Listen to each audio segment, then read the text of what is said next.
Listo, ya puedes empezar. Ya.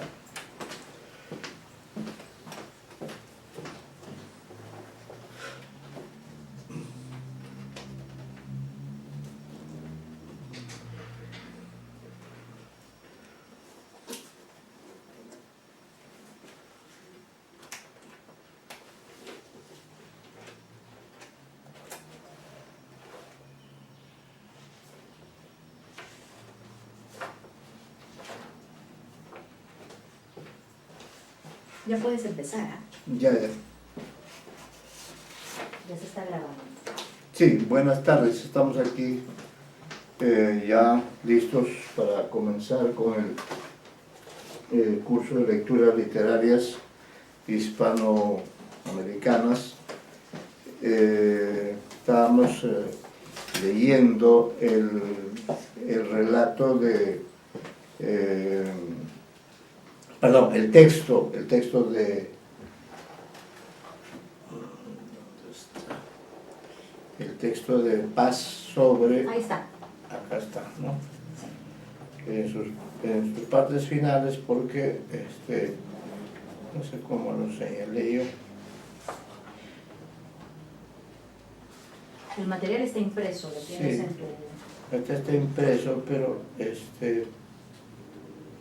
a ver dónde está esta parte que... acá está, sí. Sí, correcto. Entonces, antes de pasar a leer el texto que nos corresponde, que es el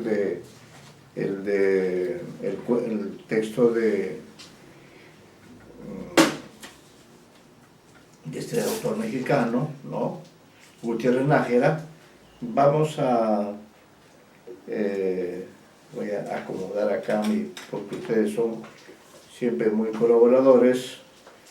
Vamos aquí entonces a terminar la lectura de ese texto de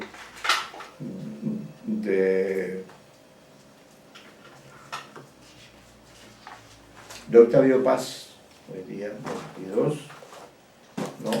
Y luego, y ya con esos conceptos, entraremos a la lectura del libro de Gutiérrez Nájera. Pues bien, nos habíamos quedado entonces, y aquí voy a anotar, Osorio Medina Márquez. Osorio, Loero,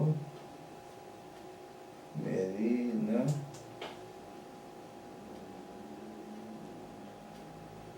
Marcos. Ya, muy bien. Entonces, no sé si el señor Osorio podría, si está presente. Sí, está presente. Podría comenzar, mejor dicho ya para terminar, porque ya no... Profesor, buenas. Buenas. Sí. Buenas tardes. Buenas tardes. Estábamos en aquella parte que dice la forma más alta de la prosa es el discurso, en el sentido recto de la palabra. A partir de ahí es... ¿Perdón? Sí, a partir de donde dice la forma más alta de la prosa, la falta más alta de la prosa, dice, está hablando de la prosa, ojo, ya no del verso, es el discurso, en el sentido recto de la palabra. Sí. Ya, continúa a partir de Muy ahí. bien. Empiezo entonces. Sí. La forma más alta de la prosa es el discurso, en el sentido recto de la palabra. En el discurso las palabras aspiran a constituirse en significado unívoco. Este trabajo implica reflexión y análisis. Al mismo tiempo, entraña un ideal inalcanzable, porque la palabra se niega a ser mero concepto, significado sin más. Cada palabra, aparte de sus propiedades físicas, encierra una pluralidad de sentidos. Así, la actividad del prosista se ejerce contra la naturaleza misma de la palabra. No es cierto, por tanto, que Jourdain hablase en prosa sin saberlo.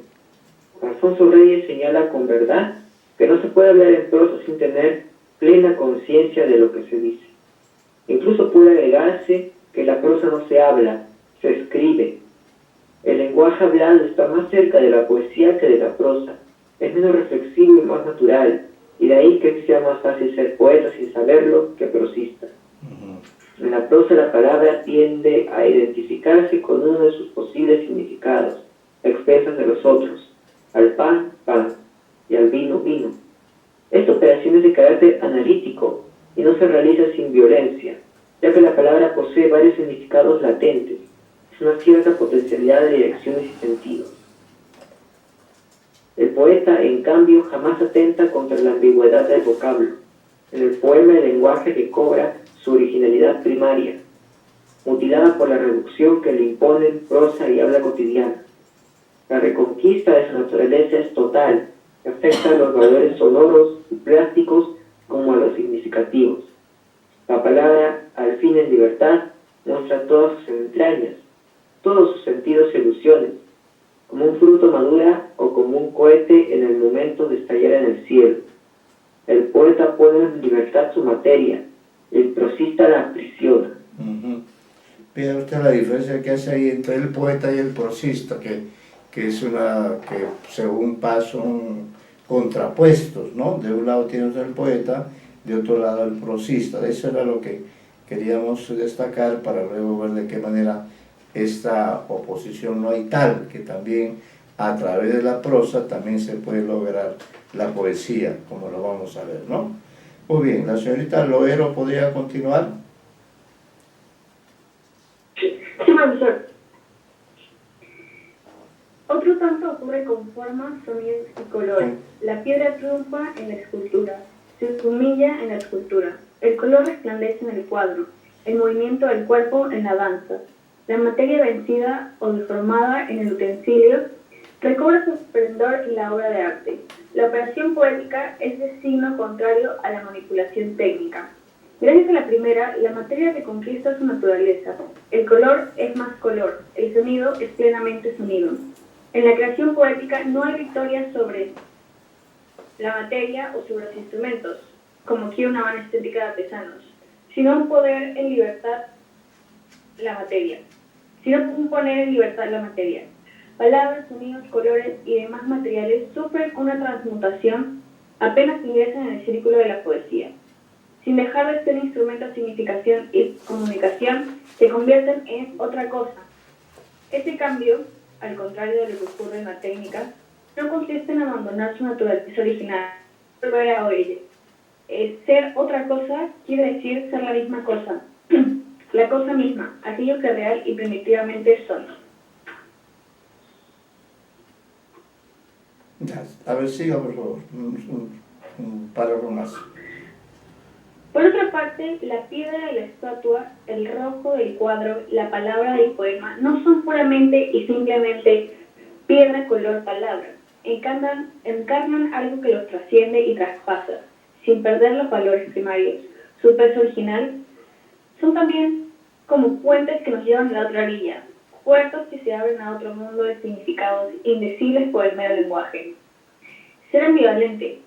La palabra poética es meramente lo que es: ritmo, color, significado, y asimismo, en otra cosa, imagen. La poesía convierte la piedra en color, la palabra y en imágenes. Y esta segunda nota, el ser imágenes y el extraño poder que tienen para suscitar en el oyente o en el espectador constelaciones de imágenes, vuelve poemas todas las obras de arte. Muy bien, a ver si Medina. Sí, profesor. Nada prohíbe considerar poemas las obras plásticas y musicales, a condición de que cumplan las dos notas señaladas. Por una parte, regresar sus materiales a lo que son, materia resplandeciente u opaca, y así negarse al mundo de la utilidad. Por la otra, transformarse en imágenes y de ese modo convertirse en una forma peculiar de la comunicación.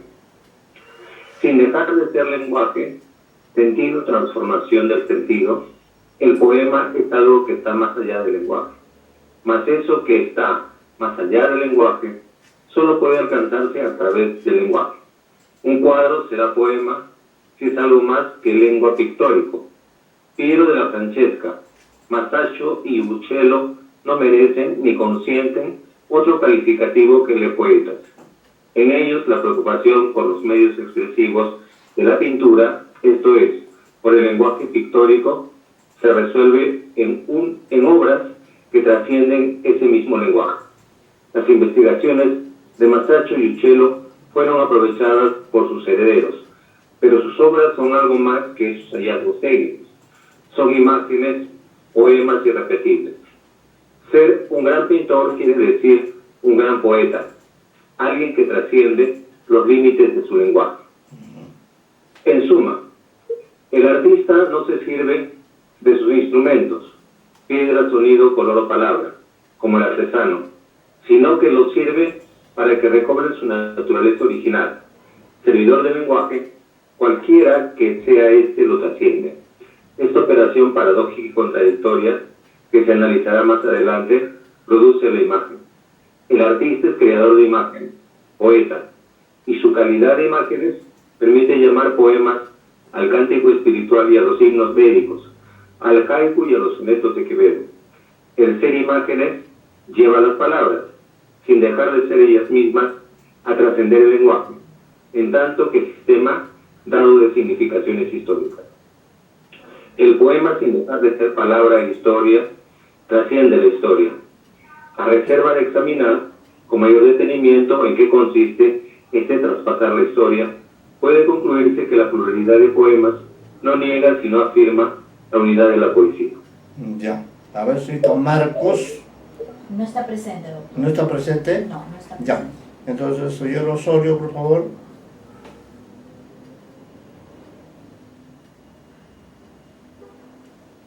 Profesor, Sí. ¿me hablaba a mí, Osorio? Sí, por favor, porque no está presente la señorita Marcos.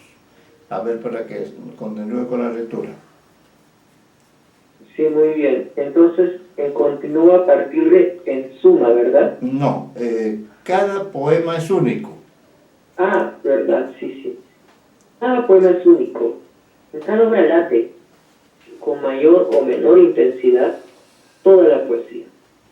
Por tanto, la lectura de un solo poema nos revelará con mayor certeza que cualquier investigación histórica o filológica qué es la poesía. Pero la experiencia del poema, su recreación a través de la lectura o la recitación, también ostenta una desconcertante pluralidad y heterogeneidad. Casi siempre la lectura se presenta como la revelación de algo ajeno a la poesía propiamente dicha.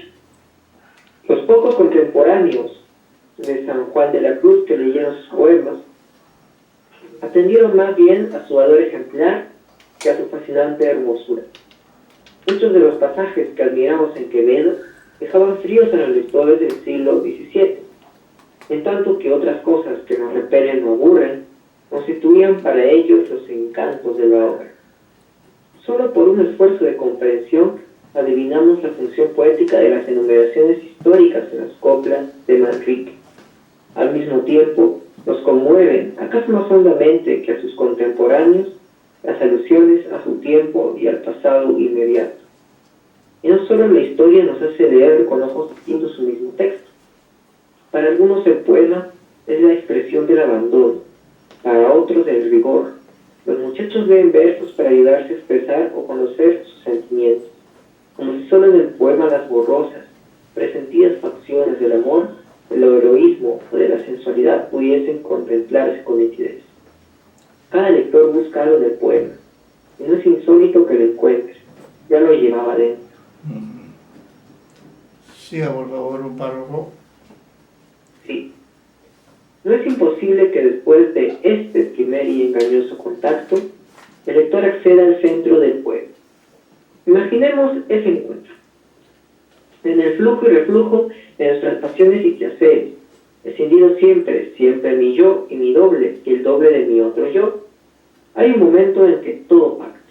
Los contrarios no desaparecen, pero se funden por un instante. Es algo así como en una suspensión del ánimo. El tiempo no pesa. Los Upanishads enseñan que esta reconciliación es ananda o deleite con lo uno. Cierto, pocos son capaces de alcanzar tal estado, pero todos, alguna vez, así haya sido por una fracción de segundo, hemos vislumbrado algo semejante. No es necesario ser un místico para rozar esta certidumbre. Todos hemos sido niños, todos hemos amado, El amor es un estado de reunión y participación, abierto a los hombres. En el acto amoroso la conciencia es como la ola que, vencido el obstáculo antes de desplomarse, se yergue en una plenitud en la que todo forma el movimiento, impulsa hacia arriba y fuerza de gravedad, alcanza un equilibrio sin apoyo, sustentado en sí misma, quietud del movimiento. Y del mismo modo que a través de un cuerpo amado entrevemos una vida más plena, más vida que la vida, a través del poema vislumbramos el rayo fijo de la poesía. Este instante contiene todos los instantes. Sin dejar de fluir, el tiempo se detiene, colmado de sí. Jefferson Medina, por favor.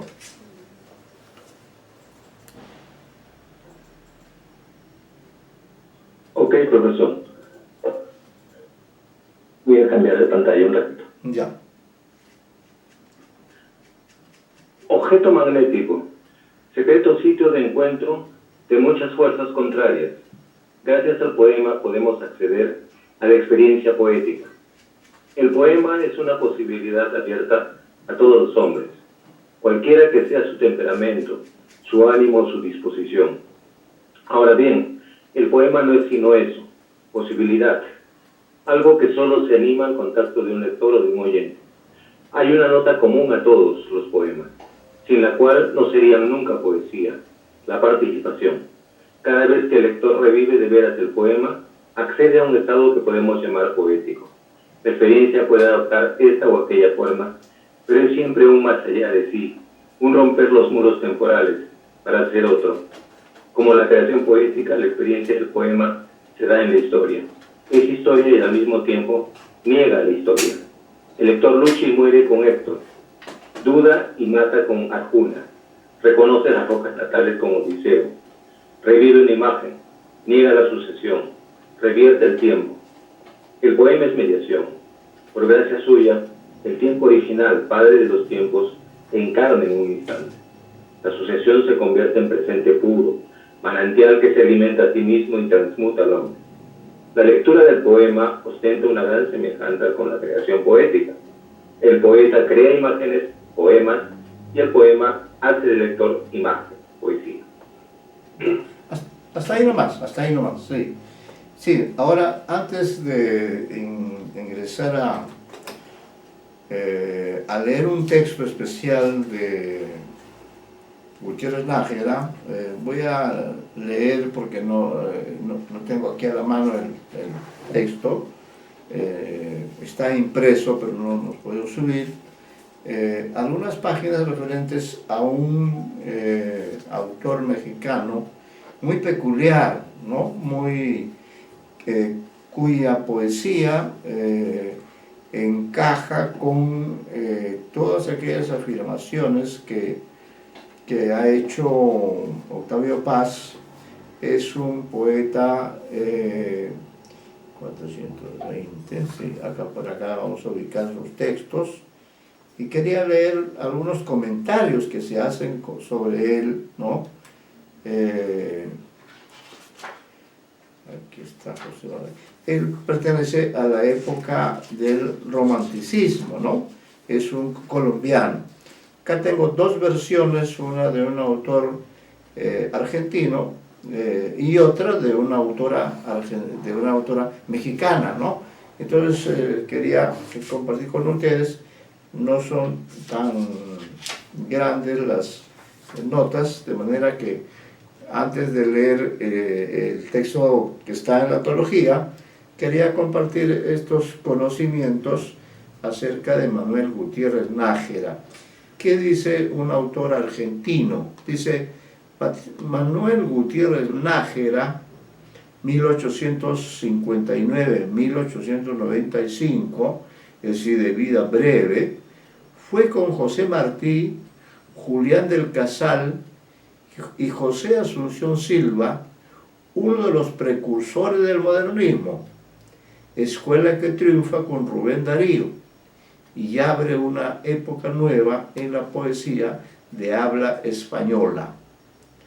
Poeta y prosista, nació en la Ciudad de México e ingresó muy joven en el periodismo, que fue la profesión que fue la profesión de su vida, periodista. Publicó en los diarios donde colaboraba y con diversos seudónimos. El más frecuente y difundido fue el de Duque de Job. Numerosas crónicas, relatos, críticas literarias y de arte, sorprendiendo a sus lectores por la elegancia de su estilo y por la espontaneidad y pureza de todos sus escritos. En 1894 fundó la revista Azul, donde es fácil advertir la transición entre el romanticismo y el modernismo, momento crucial de las letras de nuestra lengua, del que va a surgir luego este último que triunfa con Rubén Darío. La producción literaria de Gutiérrez Nájera quedó dispersa durante muchos años en diarios y revistas de América. Sus poesías aparecieron en México en 1896, póstumamente, ¿no?, con prólogo de Justo Sierra, que era un destacado escritor mexicano, y él hizo el prólogo. En 1909, su viuda, la viuda de Gutiérrez Nájera, hizo reeditar en París, en 2 tomos, sus poesías completas prologadas por Justo Sierra.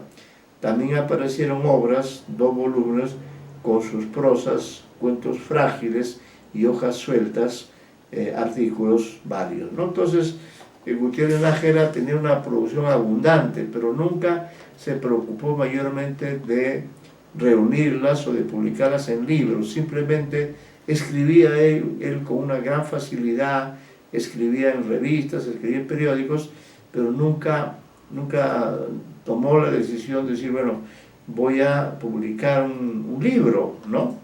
Entonces su lectura solo ha sido posible gracias a la edición posterior que se hace de toda esta valiosa, y van a ver ustedes la imaginación que tiene este escritor. Gutiérrez Nájera fue un poeta pobre y modesto. Su vida, a menudo vulgar y dolorosa, lo hizo apartarse del ruido de la calle y del éxito fácil, y vivió reconcentrado en sí mismo, atento solo a las voces que brotaban de su alma y a los sueños entrevistos por su imaginación. Era además un incansable lector. Leía mucho, a todas horas, especialmente poesías. De esta apasionada afición por la lectura y de su temperamento de puro y auténtico poeta provino su evolución de una a otra escuela estética hasta crear la atmósfera y los elementos del modernismo, del que fue así uno de los precursores e inspiradores. La influencia más fuerte que recibió en su juventud fue la de Bécquer. El autor de las célebres rimas tuvo una difusión inusitada en España y particularmente en América, donde puede decirse que no hay poeta desde fines del siglo pasado en adelante que no imitara, el antepasado, que no imitara al triste y hondo lírico sevillano. Dos son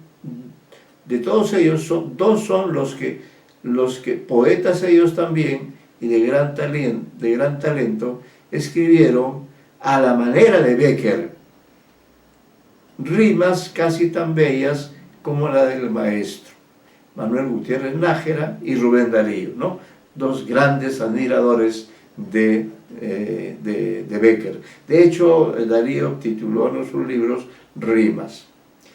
Gutiérrez Nájera pasó de su admiración por Bécquer a la de la poesía francesa, cuyos grandes románticos le produjeron una imborrable impresión. Pero fue sobre todo la lectura de Musset, el dulce Musset, de La Nuit de Lucy, lo que lo hizo entrar en un mundo nuevo y desconocido para él, Musset. La poesía francesa, con su encanto y su exquisita elegancia, se venía muy bien a su temperamento fino y a su arte de cincelador.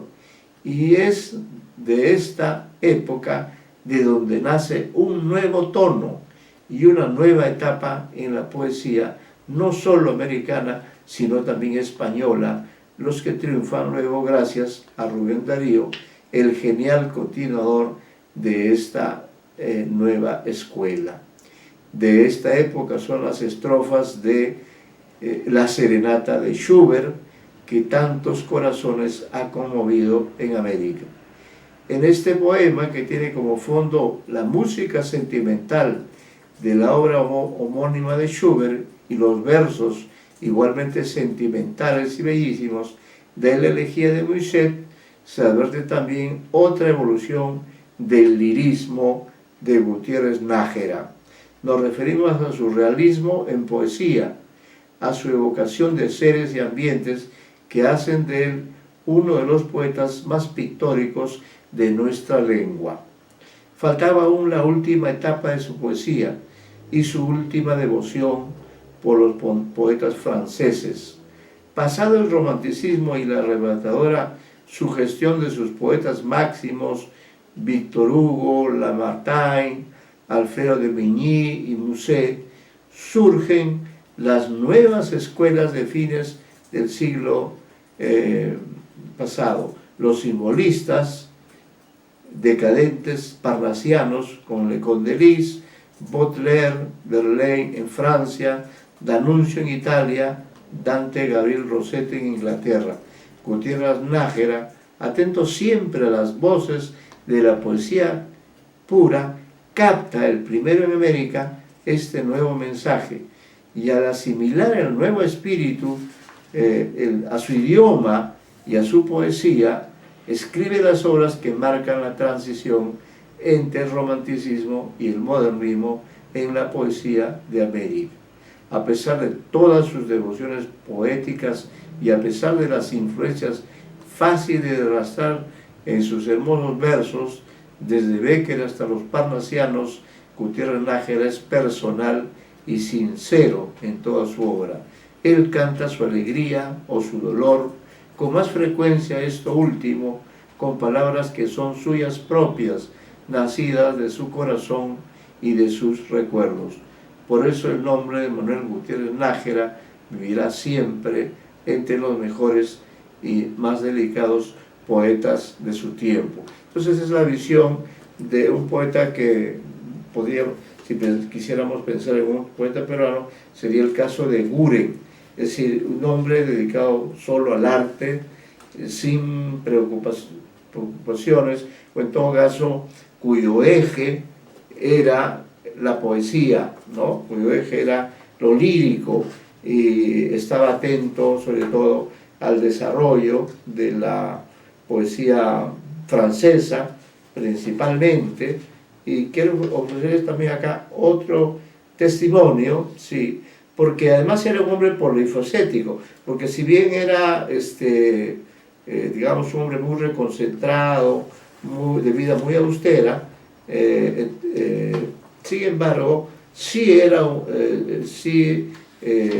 diríamos, la pluma la manejaba de manera extraordinaria en diferentes textos, como van a ver ustedes ahora que leamos un texto. Pero en estas páginas voy a leer también algunas ideas que da otra escritora acerca de Gutiérrez Nájera. Es una escritora mexicana que se llama Lourdes Franco. ¿Qué dice? ¿Cómo lo caracteriza? Lo caracteriza como poeta, narrador, crítico literario, cronista de espectáculos y fundador de la revista Azul. Este es su punto de vista. En el México del porfiriato, que es un largo periodo de dictadura política, comúnmente caracterizado por su espíritu afrancesado, un México aristocratizante que se pasea por la calle de Plateros, desde las puertas de la sorpresa hasta la esquina del Jockey Club, como dice el propio Gutiérrez Nájera, surge este hombre de atildados bigotes y gardenia en el ojal, que escribe en los periódicos más importantes de la época con su nombre propio o con seudónimo. A lo largo de su carrera como periodista, utilizó 23 seudónimos, entre los que sobresalen el Duque Job como el más importante y significativo, también Recamier, Puc y Messier Cancan. A Gutiérrez Nájera se lo debíamos todo, dice Amado Nervo, otro gran poeta mexicano de la segunda etapa modernista. ¿Cuál fue para los jóvenes de entonces y para la literatura mexicana esa gran aportación del Duque Job? Supo, dice Nervo, poner una sonrisa casta, elegante y discreta en la trivialidad de nuestra vida, indecisa aún y atareada de pueblo joven. Lo que quiere decir que Manuel Gutiérrez Nájera no solo impuso una moda literaria, sino que estableció un principio estético, vital, indispensable, sobre el que habrían de construir su obra muchos otros poetas. Elegante. Esa es la palabra clave del juicio de Nervo. Gutiérrez Nájera posee un estilo elegante, sin afectaciones. Muchas veces se le ha acusado de afrancesado. Esto no es justo ni exacto. En primer lugar, porque el espíritu francés flotaba en todo el ambiente. Y segundo, porque Gutiérrez Nájera es un hombre preocupado por la realidad social y la miseria que lo circunda. Gutiérrez Nájera no es solo el autor del poema La Duquesa Job, que siempre se cita, es sobre todo el periodista que utiliza las columnas de los diarios para hablar de su verdad, a través de poesías, relatos, crítica literaria o crónica de espectáculos. Muchas veces, antes de describir la puesta en escena de una ópera o el vestido de la señorita de sociedad que asiste a algún evento, se detiene a reflexionar sobre la miseria que palpita en las calles de México frente a los teatros a los que asiste la sociedad capitalina o en los circos transhumantes. Y acá unas líneas sobre su faceta de poeta. Dice, como todo poeta modernista, Gutiérrez Nájera crea una poesía personal, íntima, muy cuidada en la forma, fiel al principio del arte por el arte, sin intenciones colectivas o sociales. Es expresión de su propio espíritu que busca perpetuarse en la poesía. En Non Omnis Moriar está claramente expresada esta idea, ¿no? Y entonces leo este famoso poema que se llama Non Omnis Moriar. Dice así: no moriré del todo, amiga mía, de mi ondulante espíritu disperso, algo en la urna diáfana del verso piadosa guardará la poesía. No moriré del todo, cuando herido caiga a los golpes del dolor humano.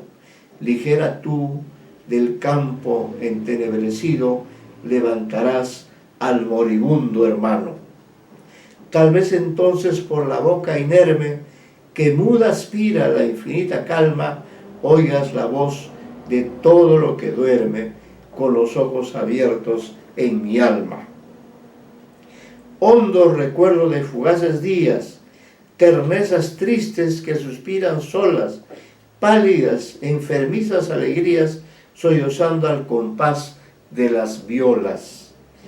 Todo lo que medroso oculte el hombre se escapará vibrante del poeta, en áureo ritmo de oración secreta que invoque en cada cláusula tu nombre. Y acaso adviertas que de modo extraño suenan mis versos en tu oído atento, y en el cristal que con mi soplo empaño mires aparecer mi pensamiento. al ver entonces lo que yo soñaba, dirás de mi errabunda poesía, era triste, vulgar lo que cantaba, mas qué canción tan bella la que oía. Y porque algo en tu recuerdo notas del coro universal vívido y almo, y porque brillan lágrimas ignotas en el amargo cáliz de mi salmo, porque existe la santa poesía y en ella irradias tú, mientras disperso, átomo de mi ser escondido el verso, no moriré del todo, amiga mía, ¿no? Ahora también es narrador, ¿no? Sobre el narrador Gutiérrez Nájera dice lo siguiente: los relatos de Manuel Gutiérrez Nájera, reunidos en Cuentos y Cuaresmas del Duque Job, no fueron originalmente piezas independientes, sino que formaban parte de una crónica periodística. En estos relatos, la mayoría de un hondo sentido trágico de la vida, Gutiérrez Nájera une a la fuerza descriptiva la complejidad emocional que envuelve a los personajes sumergidos en conflictos que son a veces causados por una incongruencia social, como en el caso de, comillas, la hija del aire, que reproducimos aquí. Por causas de un destino adverso, como los cuentos, la balada del Año Nuevo, es otro texto, que relata la muerte de un niño y la consecuente angustia de los padres en una noche de fin de año, o, comillas, la mañana de San Juan, donde se narra la historia de dos hermanitos, uno de ellos cae a un lago y el otro lo sostiene largo rato, pero finalmente lo suelta y el niño muere. Pero es en cuentos como Historia de un peso falso, donde Gutiérrez Nájera se muestra como un crítico feroz que describe una sociedad absurda y cruel, capaz de la peor de las injusticias. La historia de un peso falso cuenta cómo un hombre en una noche de parranda, al perder todo su sueldo y saber que le reñirá su mujer, apuesta a la ruleta el único peso que le quedaba. Se trataba de un peso falso y el hombre lo sabía. El número ganador fue el suyo. Recogió su peso y 35 más que había ganado en billetes, pero al pasar frente a un niño vendedor de periódicos a quien apodaban el inglés, le jugó una broma y le dio el peso. El niño lo gastó en una tienda comprando comida y manta para que su madre le hiciera una camisa a su hermanita. Al soltar el peso sobre el mostrador, el tendero vio que era falso, llamó a la policía y la vida del niño y de su familia se arruinó para siempre. Las palabras del propio Duque Job son la mejor explicación de la finalidad crítica del cuento. Señor, tú que trocaste el agua en vino, tú que hiciste santo al ladrón Dimas, ¿por qué no te dignaste convertir en bueno el peso falso de ese niño? ¿Por qué en manos del jugador fue un peso bueno y en manos del desvalido fue un delito? Tú no eres como la esperanza, como el amor, como la vida, peso falso. Tú eres bueno, te llamas caridad. Tú que cegaste a Saulo en el camino de Damasco, ¿por qué no cegaste al español de aquella tienda? ¿No? Bueno, y otra faceta de Gutiérrez Nájera es la de crítico literario y el de cronista de espectáculos. Vamos a ver estas páginas para pasar a leer el relato que hemos recopilado en nuestra antología. En cuanto al crítico literario, dice: hombre de una gran cultura, el Duque Job, cuando escribe sobre literatura, toca temas nacionales, pero también se ocupa de autores extranjeros, especialmente franceses y españoles. Escribe también sobre teoría literaria, pero nos interesa destacar aquí sus enriquecedoras aportaciones en lo que hoy llamaríamos literatura comparada y que él denomina como el cruzamiento en literatura. Gutiérrez Nájera sostiene como principio revitalizador de toda literatura el contacto con otras expresiones literarias, no precisamente con la idea de imitarlas, sino con el propósito de enriquecer a la propia con la experiencia de la ajena. Y otra faceta que también se da, que también puede darse en la literatura, es el de cronista de espectáculos, ¿no?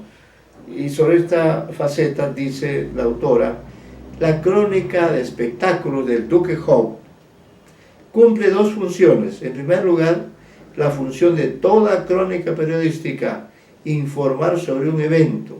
La segunda, rebasa las funciones del simple reportero para incurrir en la del crítico.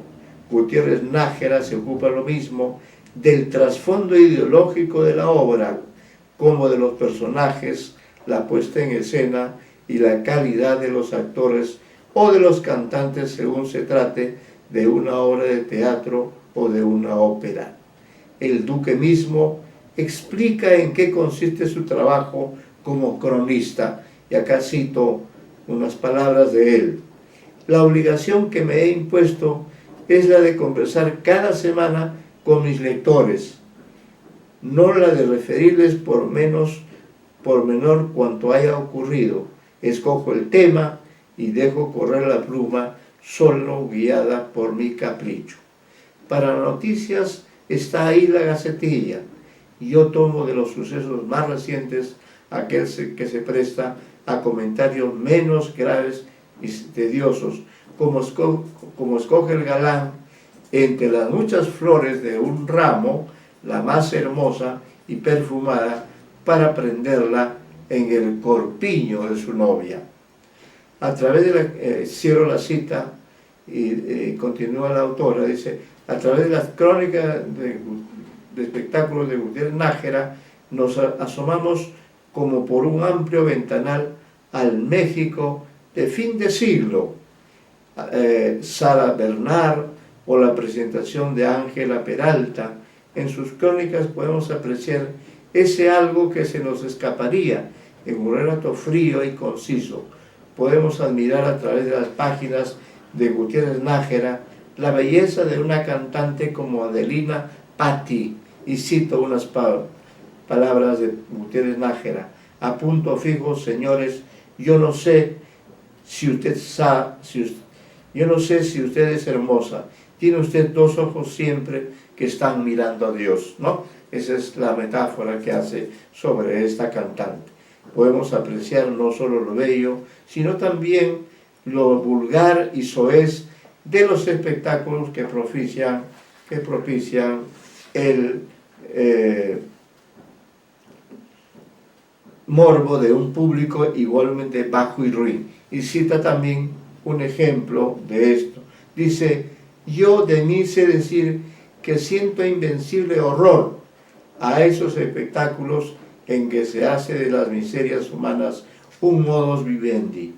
Ver a la Spelterini atravesar a velocípedo una cuerda delgadísima tendida o 40 o 50 varas arriba de nuestras cabezas tiene algún encanto, pero mirar a un desgraciado enfermo exhibiendo por unos cuantos cuartos su vergüenza y la vergüenza de sus padres es un espectáculo de salvajes. Y un último capitulillo de estas líneas para luego leer un texto muy bonito de Gutiérrez Nájera. Bueno, acá se destaca nuevamente la importancia de la revista Azul. No se olviden que azul es un color que identifica al modernismo. El propio Darío llamó a su primer libro Azul, ¿no? Y este autor, Gutiérrez Nájera, también dice: la revista Azul se publicó de 1894 a 1896, apenas 2 años, ¿no? Un año después incluso de muerto el duque. históricamente corresponde a la tercera reelección de Porfirio Díaz, ¿no? Fue un largo porfiriato el de este presidente que llevó justamente a la Revolución Mexicana de 1910, que en realidad es la revolución más importante de todas las que han habido en el siglo XX, en el siglo pasado, incluyendo la Revolución Soviética, que se fue al diablo, ¿no? Que simple y llanamente, con todas las esperanzas, sin embargo, se cayó, ¿no? Esa gran revolución, esperanza de mucha gente en el mundo, sin embargo, terminó siendo una frustración para muchas generaciones y aún resuena, pues, incluso en la propaganda política, ese término del comunismo, qué sé yo, pero en realidad ni de lejos, ¿no? El comunismo no existe ni va a existir, dada la naturaleza tan heterogénea del hombre. Lo que intentó la Unión Soviética, fíjense ustedes, no duró ni siquiera un siglo, ¿no? En cambio, mal que bien, la Revolución Mexicana de 1810 sí logró conquistas importantes, ¿no? Vamos a ver entonces esta última parte. Dice, la revista Azul tuvo 3 padres, Manuel Gutiérrez Nájera, Carlos Díaz Dufó y Apolinar Castillo, su editor y mecenas. Claro, siempre detrás de una revista tiene que haber un editor, alguien que financie esta empresa. Pero, ¿por qué Azul? Gutiérrez Nájera explica el sentido de este término, que fue también en 1888 el título del libro de Rubén Darío, que consagraría definitivamente al modernismo. Dice Gutiérrez Nájera, en lo azul hay sol, porque en lo azul hay alas, porque en lo azul hay nubes, y porque vuelan a lo azul las esperanzas en bandadas. El azul no es solo un color, es un misterio, una virginidad intacta, y bajo el azul impasible, como la belleza antigua, brinca del tallo la flor, abriendo ávida los labios. Brota el verso, como de cuerno de oro el toque de diana, y corre la prosa a modo de ancho río, llevando cisnes y barcas de enamorados que solo para alejarse de la orilla se acoderaron un breve instante en los remos. El mérito mayor de la revista Azul consiste en abrirse a todo lo bello, como un río caudaloso justamente, que llevará su mensaje de frescura y novedad, no solo por México, sino por toda América Latina. En la actualidad, la revista Azul representa para nosotros el órgano de difusión más importante del modernismo en Hispanoamérica. En sus páginas se recogen poemas, artículos, relatos, crónicas y obras de teatro de autores nacionales y extranjeros, estos últimos publicados muchas veces en su lengua natal, francés o italiano.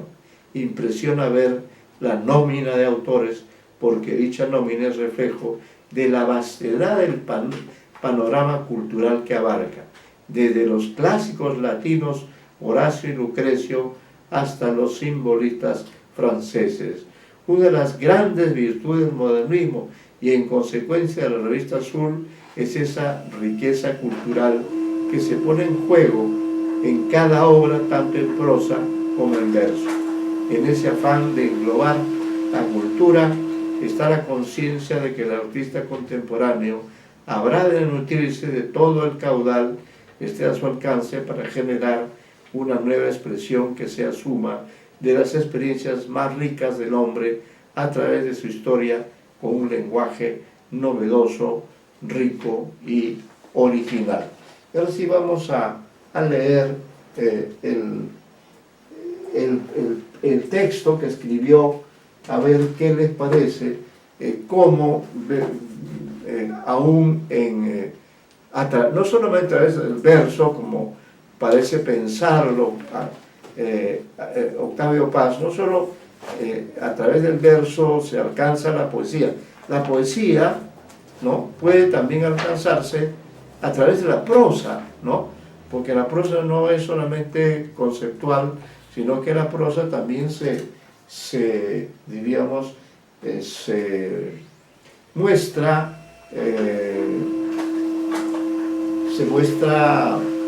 afín a lo que se propone el poema, que es revelar el ser, ¿no?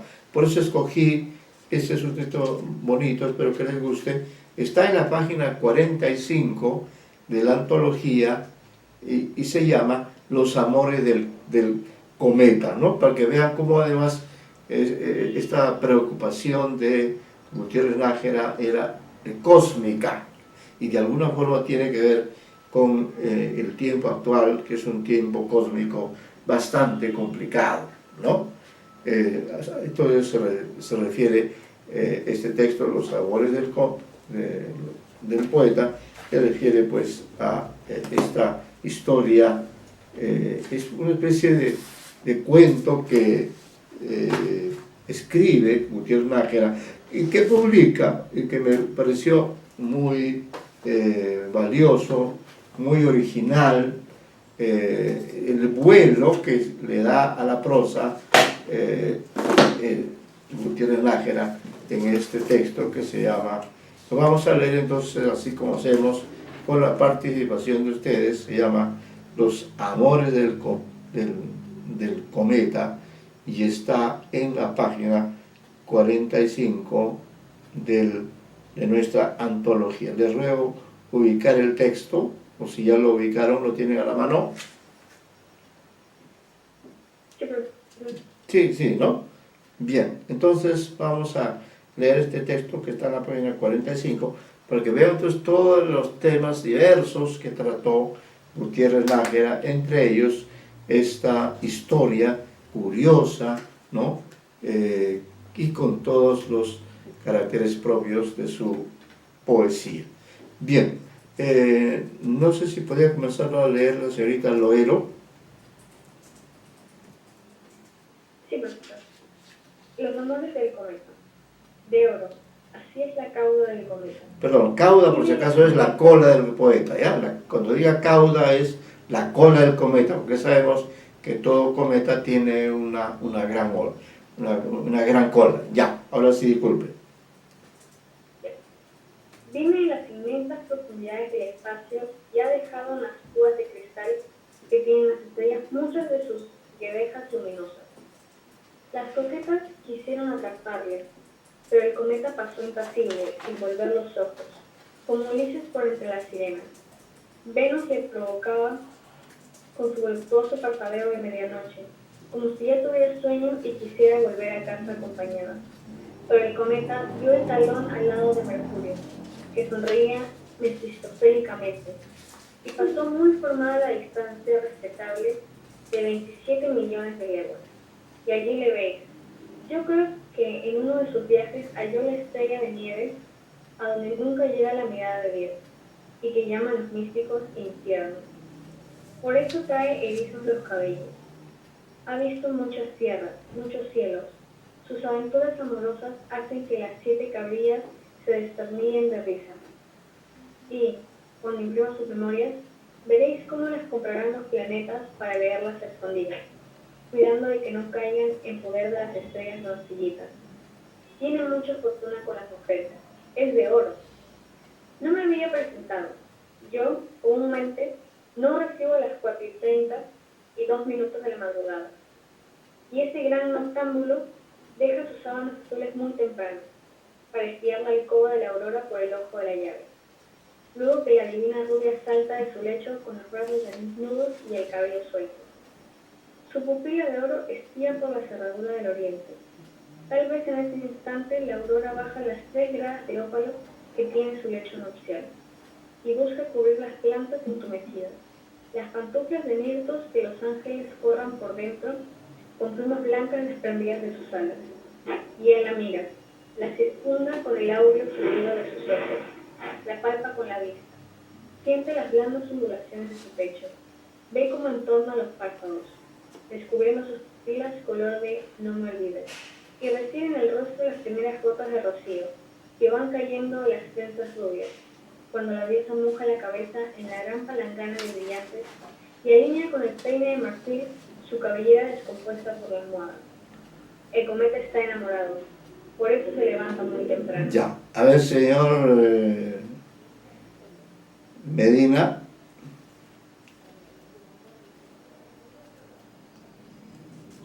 Bien, profesor. Cambio de pantalla.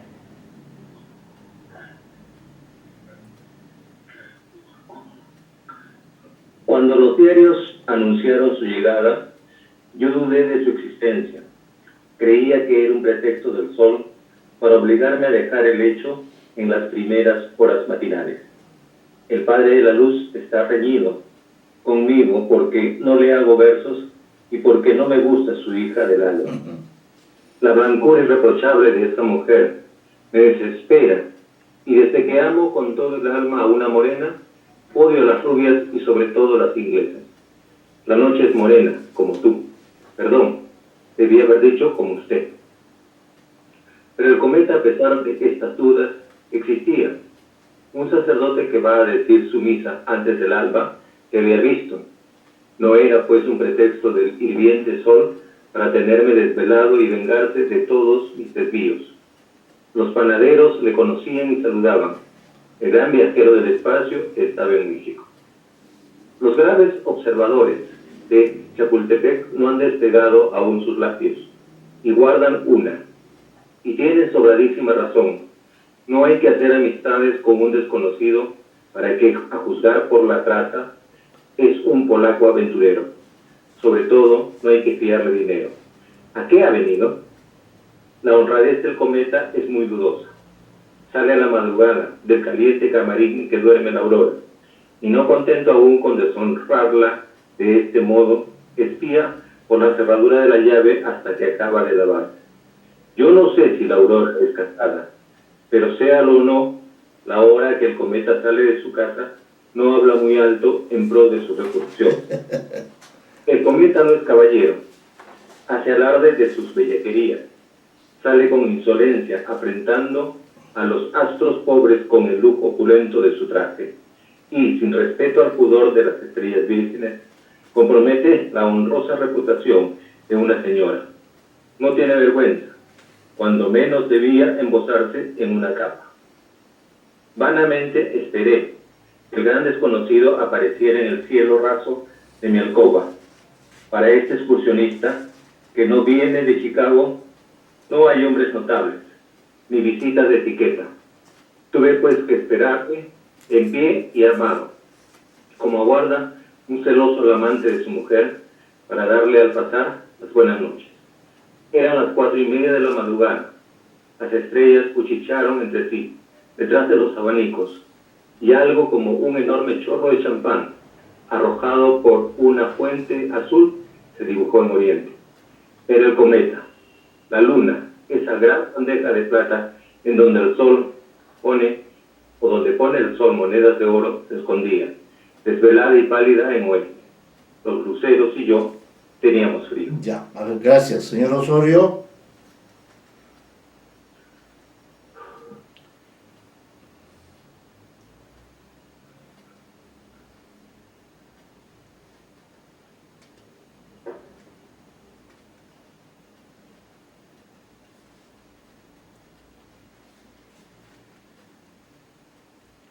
Está por ahí el Osorio, señor Osorio. Sí, profesor. Ya, a ver, Dígame. continúe usted, por favor. Mas si el cometa no presagia, Sí, más que el cometa no presagia ahora el desarrollo de la epidemia, la contingencia de un conflicto internacional con Guatemala y puede chocar en el océano oscuro del espacio con esta cáscara de nuez en que viajamos. Tal conjetura no es absolutamente inadmisible. Hay 281 millones de probabilidades en contra de esta hipótesis, pero hay una a favor. Si el choque paralizara el movimiento de traslación, todo lo que no está pegado a la superficie de la Tierra saldría de ella con una velocidad de 7 leguas por segundo. El tenor Prats llegaría a la Luna en 4 minutos. Si el choque no hiciera más que detener el movimiento de rotación, los mares saldrían de madre descaradamente y cambiarían el ecuador y los polos. ¡Qué admirable espectáculo! los mares vaciándose como platones que se voltean sobre la Tierra. El astrónomo Winston cree y sostiene que el diluvio fue ocasionado por el choque de un cometa, el que apareció nuevamente en 1680.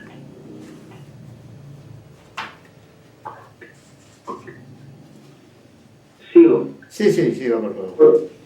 ¿Podía también el bandolero del espacio envolvernos en su opulenta cola de tertulia? Los cometas debían usar vestido alto. Por desgracia, sus grandes colas áureas, eterna desesperación de las actrices, tienen a las veces 30 y hasta 80 millones de leguas. Si la extremidad de una de esas colas gigantescas penetrase en nuestra atmósfera, cargadas como están de hidrógeno y carbono, la vida sería imposible en el planeta. Sentiríamos primero una torpeza imponderable como si acabáramos de almorzar en el restaurante de Recamier, y luego, gracias al decaimiento del astro, un regocijo inmenso de una terrible excitación nerviosa, provocada por la rápida combustión de la sangre en los pulmones por su rápida circulación en las arterias. Todos nos moriríamos riendo a carcajadas. Servín abrazaría a Joaquín Moreno y García de la Cadena al general Arechiga. Pero, ¿quién piensa en ese horrible fin del mundo, oh vida mía? El color de las rosas dura poco, y el champán se evapora en impalpables átomos si le dejamos olvidadizos en la copa. Nuestro cariño vuela donde van las notas que se pierden, gimiendo en el espacio. Mañana tú tendrás canas y yo arrugas. En tus rodillas saltarán contentos los chicuelos.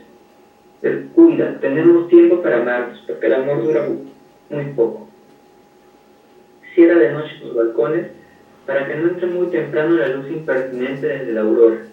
Y procura que duermas tu previsión para que no adivines los engaños y las decepciones que nos trae el porvenir. El mundo está viejo, pero nosotros jóvenes. Cuando estés en un baile, no pienses nunca en la diana del alba ni en el frío de la salida, porque tus hombros desnudos se estremecerán, como sintiendo el áspero contacto de un cierzo de diciembre, y sentirás subir a tu garganta el bostezo imprudente del fascismo. La esperma brilla, y hay mucha luz en los espejos, en los diamantes y en los ojos. La música retosa en el espacio, y el vals, como la ola azul de un río alemán, arrastra a las parejas estrechamente unidas como los cuerpos de Paolo y Francesca. Las copas de Bohemia desbordan el vino que da calor al cuerpo, y la boca entreabierta de la mujer derrama esas palabras que dan calor al alma.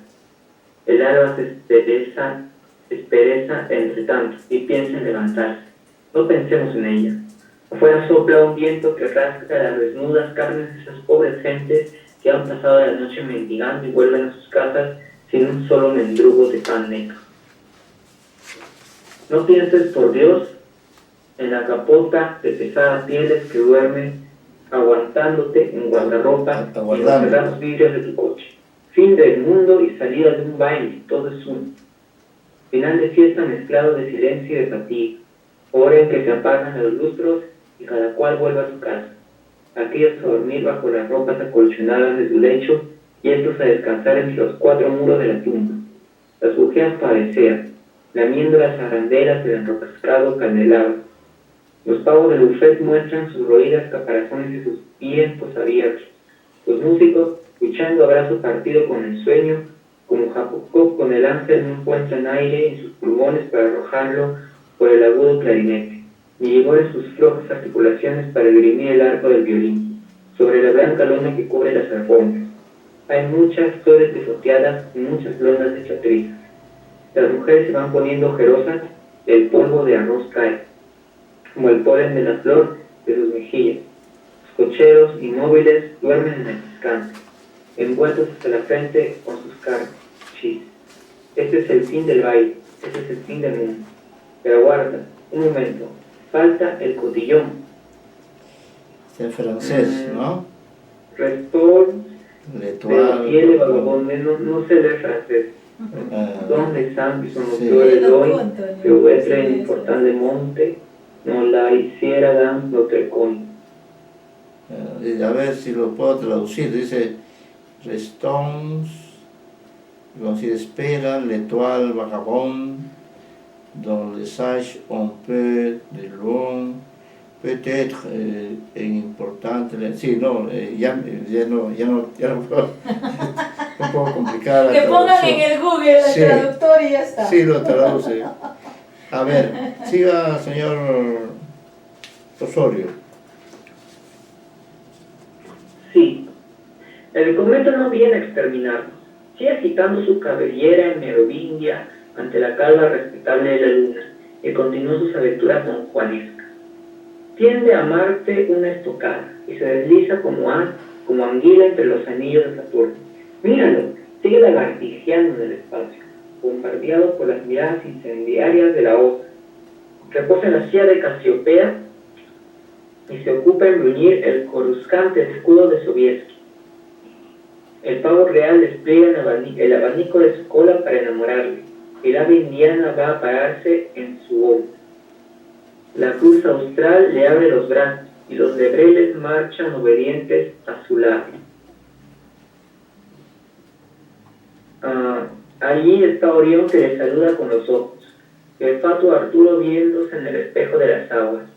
Puede rizar la cabellera de Berenice e ir jinete en la jirafa a atravesar el triángulo boreal.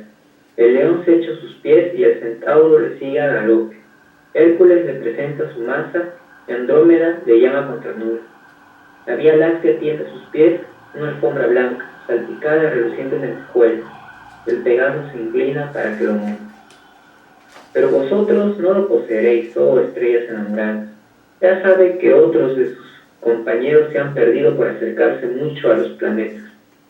Como los hombres cuando se enamoran se han casado. Perdieron su independencia desde entonces y hoy gravitan siguiendo una cerrada curva o una elipse. Por eso huye y esquiva vuestras redes de oro. Es de su aurora. Es de la aurora. Miradle cómo espía, Es de la aurora. cómo espía a su rubia amada por la brillante cerradura del oriente. El cielo empieza a ruborizarse. Ya es de día. Las estrellas se apagan en el cielo y los ojos que yo amo se abren en la tierra. Ujú. Sí, sí. Bueno, como tarea de ejercicio sobre esta lectura, decimos acá, busca el significado de todos los términos selectos del texto, identifique los nombres de seres mitológicos y de personajes reales y ficticios, especie literaria, elegir, estructura, es decir, ¿qué les ha parecido este relato, no? Eso lo preparan ustedes para, digamos, de acá a una semana, ¿no? Un informe como creo que ya han presentado alguno anterior, si no me equivoco, ¿no? Sí, ya presentamos. Sí. Bueno, vamos a continuar en los minutos que nos quedan revisando la poesía de algunos de los representantes del modernismo, entre ellos Julián del Casal, que también fue un hombre de vida muy breve, vivió entre 1863 y 1893, ¿no? Tiene este poema que uno de ustedes va a leer, y como son sonetos, si ustedes es más manejable un soneto, vamos a hacer una pequeña lectura, un comentario. A ver, si le pedimos a la señorita Loero que lea este poema, por favor, y ella y sus demás compañeros pueden hacer el comentario respectivo. Pax Anime. Pax Animae. Paz del alma. Ya, anime. No me habléis más de dichas terrenales, que no ansío buscar. Está ya muerto mi corazón, y en su recinto abierto solo entrarán los cuervos sepulcrales. Del pasado no llevo las señales, y a veces de que existo no estoy cierto, porque es la vida para mí un desierto, poblado de figuras espectrales. No veo más que un astro oscurecido, por brumas de crepúsculo lluvioso, y entre el silencio de sopor profundo, tan solo llega a recibir mi oído algo extraño, confuso y misterioso, que me arrastra muy lejos de este mundo. Muy bien, entonces... En este poema sí. Hay una construcción de imágenes terrenales, pero también tiene que ver con el espacio y todo lo que va más allá, ¿no? Porque quiere expresar el alma y su trascendencia, y que a veces es difícil verse a sí mismo en este mundo, ¿no? Y entonces crea imágenes del astro y de lo terrenal, y me parece que tiene que ver con esta cuestionarse de la existencia de uno mismo, ¿no? En el mundo y más allá. Ya, muy bien. A ver, es Medina, el poema A la primavera. Muy bien, profesor. A ver, a la primavera. Rasgando las tinieblas del invierno, como velo sutil del nibio encaje, apareces envuelta en el ropaje, donde fulgura tu verdor eterno. El cielo se colora de azul tierno, de rojo el sol, en nácar el celaje, y hasta el postrer retoño del boscaje toma también tu verde sempiterno. Cuán triste me parece tu llegada, cuán insípidos tus dones conocidos, cómo al verte el hastío me consume. Muere al fin, creadora ya agotada, o brinda algo de nuevo a los sentidos, ya un color, ya un sonido, ya un perfume. Una interesante perspectiva de la primavera. Usualmente es una perspectiva de esperanza, de renovación, una perspectiva después de un invierno crudo y lúgubre y frío también, ver los retoños, cómo nace la naturaleza. Pero la perspectiva que tiene el poeta o el yo lírico aquí es distinta. Es más bien negativo, fatalista, si se quiere. Y le parece triste, no le da alegría la llegada. Entonces ese contraste entre lo usual básicamente se da porque para él o ella, la primavera es una creadora agotada, una creadora que solamente le produce sensación de muerte, y sin embargo, a pesar de eso, en su desesperación le dice, o en todo caso, bríndame algo nuevo a los sentidos. ¿Por qué? Porque siempre vienes y es lo mismo y es lo mismo. Entonces es una situación desesperanzada, una situación en donde no hay cambios, y lo que se ve en este poema La primavera es un color lúgubre, un tono lúgubre, una nota de lamento o de desesperación. Qué curioso, ¿no? Eso es propio de un poeta bastante trágico como es del Alcázar. A ver, vamos a ver con el señor Osorio el poema Una maja. Vamos a ver, después de haber recorrido los poemas anteriores de ambiente más bien sombrío, vamos a ver aquí este soneto para Osorio. Sí, una maja. Muerde en su pelo negro, sedoso rizo de los dientes naufragados de alta peineta, surge de sus dedos la castañeta, cual mariposa negra de entre el granizo. Pañolón de Manila, fondo pajizo, que a su calle ondulante firme sujeta, echa reflejos de ámbar, rosa y violeta, moldeando de sus carnes todo el hechizo. Cual tímidas palomas por el follaje, asoman sus chapines bajo su traje, hechos de blondas negras y verde raso, y al choque de las coplas de manzanilla, riman con los tacones la seguidilla, perfumes enervantes dejando al paso.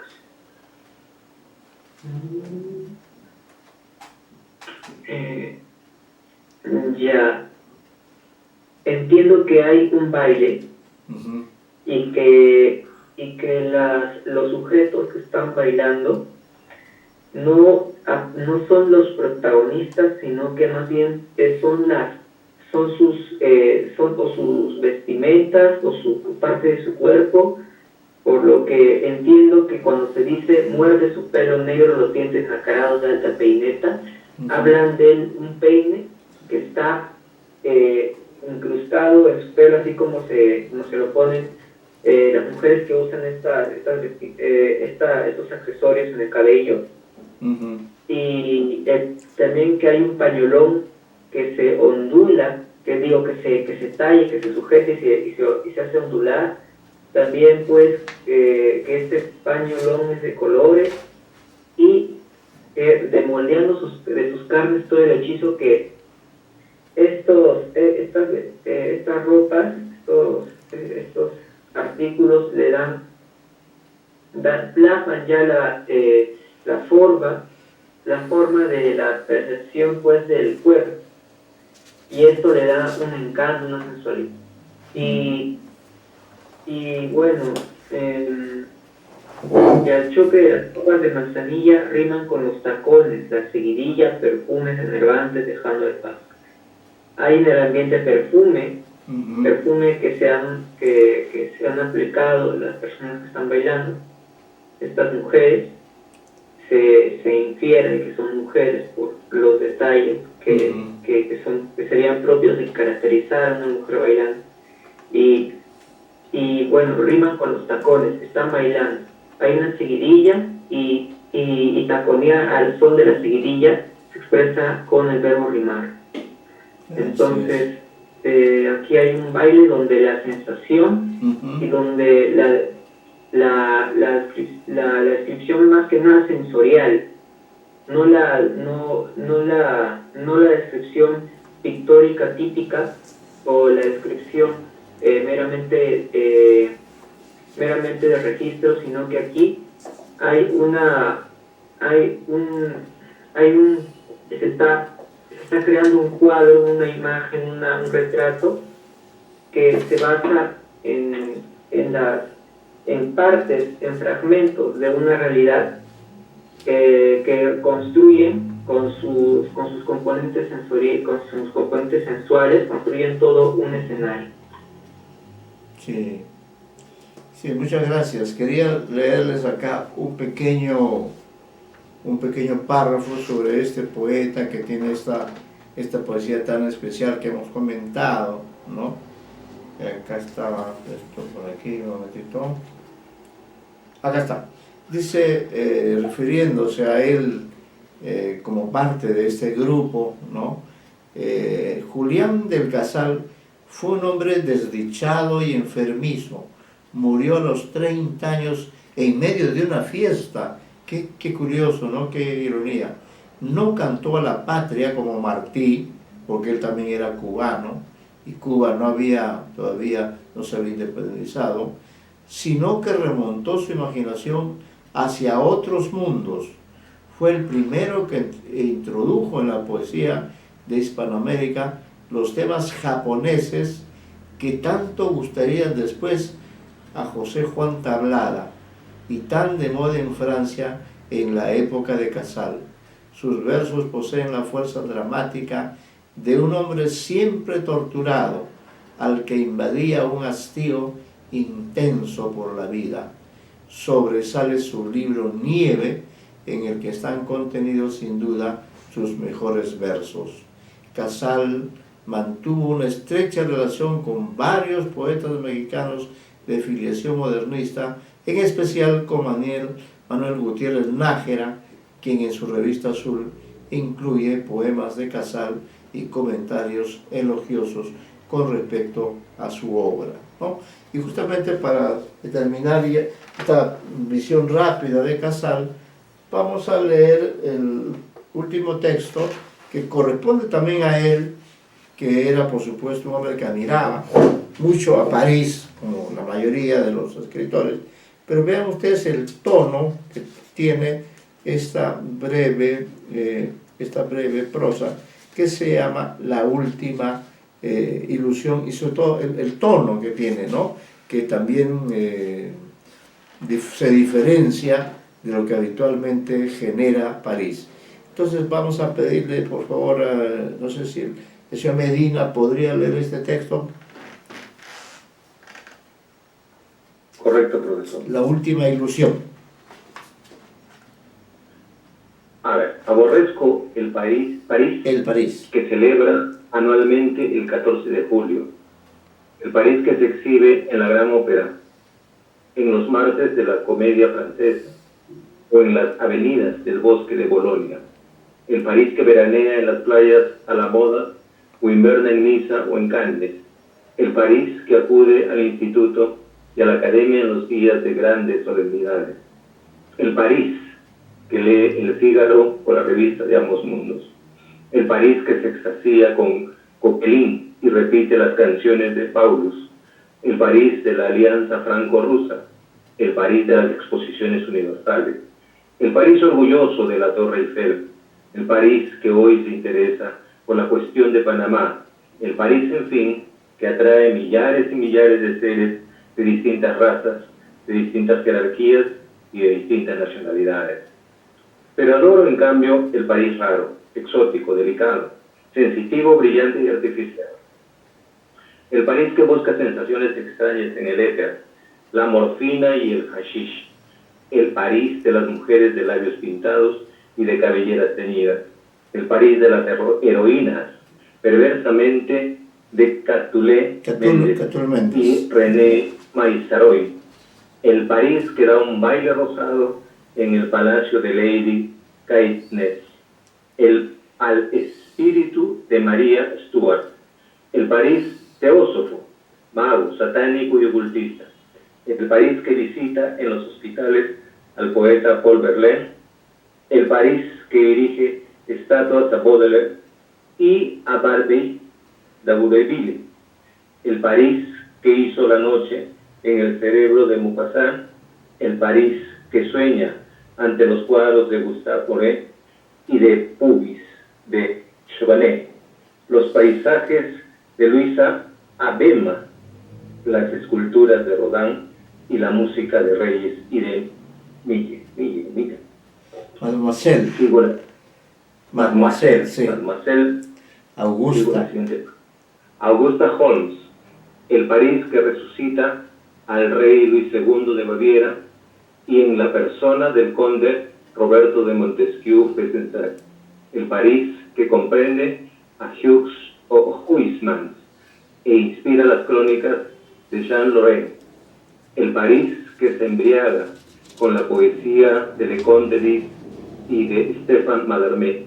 El París que tiene representado el Oriente en Judith Gautier y en Pierre Loti. La Grecia en Jean Moret y el París y el siglo XVIII en Edmond de Goncourt.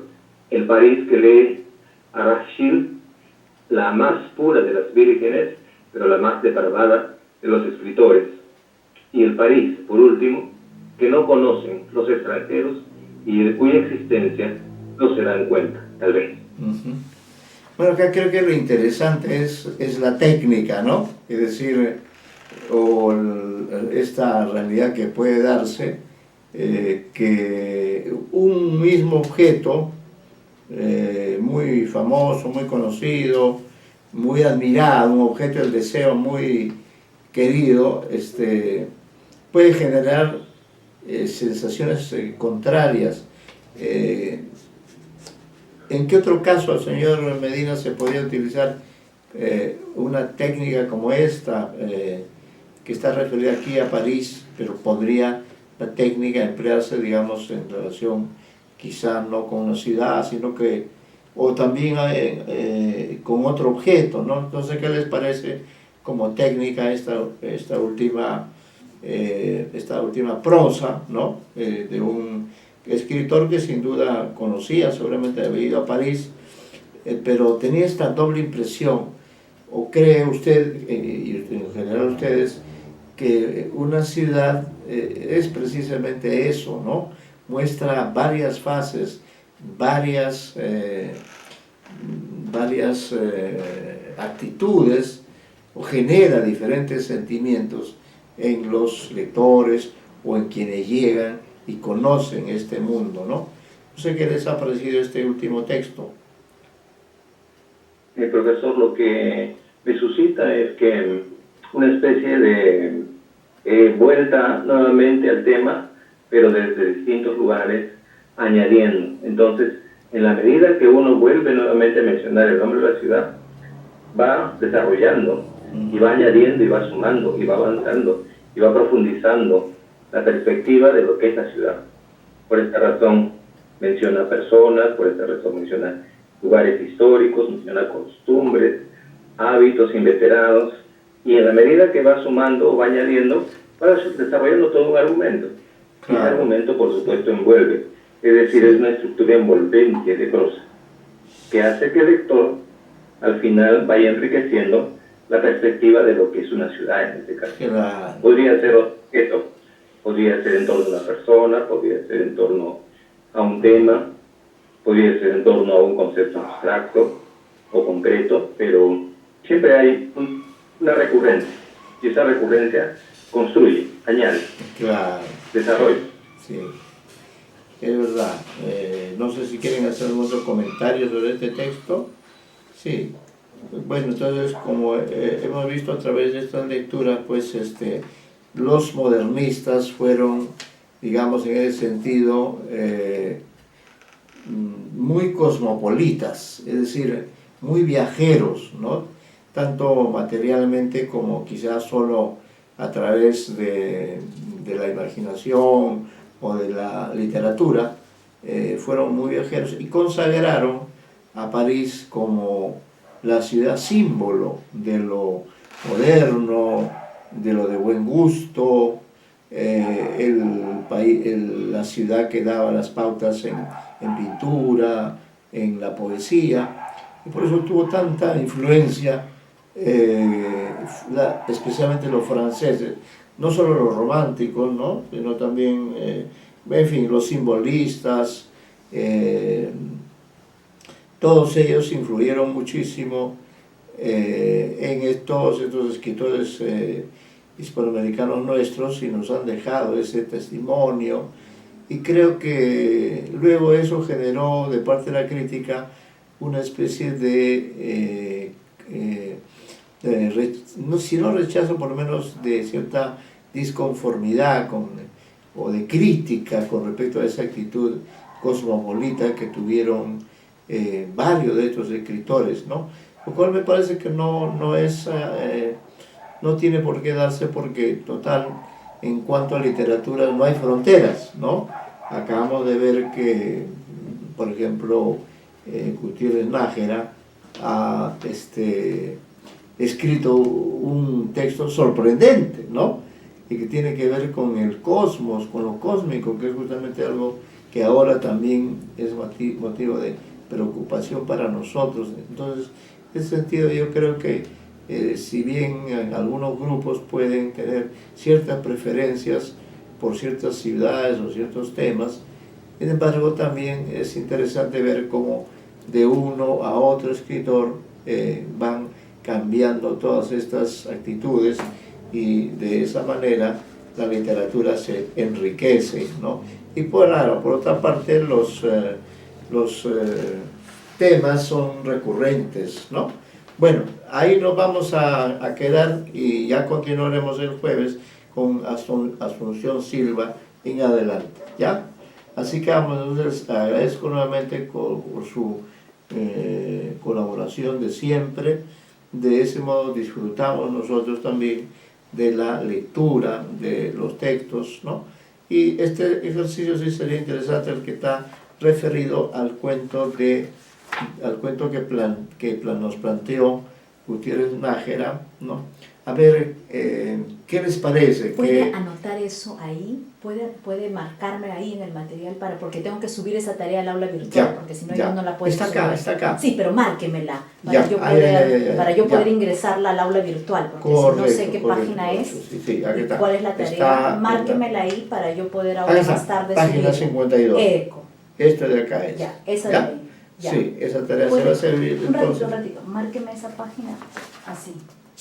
Ya está. Ya sé que de ahí tengo que copiar. Tengo que llevarla al aula virtual. Ya está, muchas gracias. Bueno, listo. Así quedamos, entonces nos vemos el próximo jueves. Hasta luego a todo el grupo. Muchas gracias como siempre. Gracias, profesor. Ahora la subo. Gracias a ustedes, muy amables. Ahora la subo para que ellos puedan, si no, no pueden. Ya. Ya.